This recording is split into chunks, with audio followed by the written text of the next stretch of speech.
अरे बापरे बाप.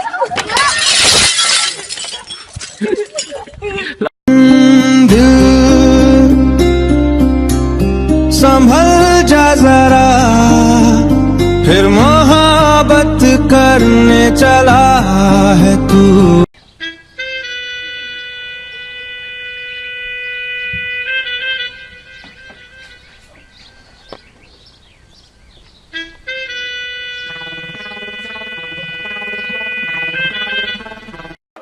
ये बताइए कि जो स्टूडेंट लोग होते हैं ना, उनको रात में पढ़ना चाहिए. पूछे क्यों? क्यों? क्योंकि दिन में तो धूप पड़ता है ना.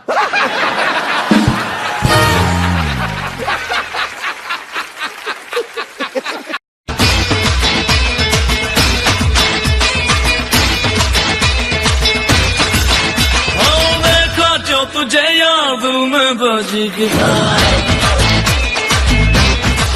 I love you.